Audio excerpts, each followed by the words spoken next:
म्हणजे दोन्ही हात एकदा वरती क्या बात है. आणि अशा दोन्ही हातावर एकदा टाळी वाजवा. जोरात टाळ झालं पाहिजे. स्वतःवरती आपण प्रेम करतो, एक टाळी स्वतःसाठी जोरदार. खास करून चंद्रावरची मोहीम जेव्हा होते त्याही मोहिमेमध्ये आमच्या महिला भगिनी सहभागी होतात आणि स्वतःला मजबूतीने लोकांच्या पुढे उभं करतात, त्या जगापुढे उभं करतात, याचं आम्हाला मनापासून कौतुक आहे. आज आपण पाहतो बचत गटाच्या माध्यमातून आता महिला प्रत्येक व्यवसायामध्ये येताना आपण पाहतो. पूर्वी असायचं की महिला म्हणजे पापड, महिला म्हणजे सांडगे, महिला म्हणजे खाद्यपदार्थ तयार करणाऱ्या महिला आपण बघायचो.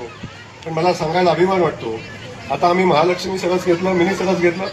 आमच्या महिला भगिनींनी मुंबईमध्ये गावखेड्यातनं गेल्या बचत गटाच्या महिला आणि मुंबईमध्ये जाऊन स्वतःच्या उत्पादना समजतंय त्या महिला सक्षमपणे आता व्यवसायामध्ये पुढे येताना आपण सगळेजण पाहतो. अगदी ग्रामपंचायत असेल, सगळ्या जिल्हा परिषद असेल, या सगळ्यामध्ये आमच्या महिलांचं आरक्षण आता 50% आरक्षण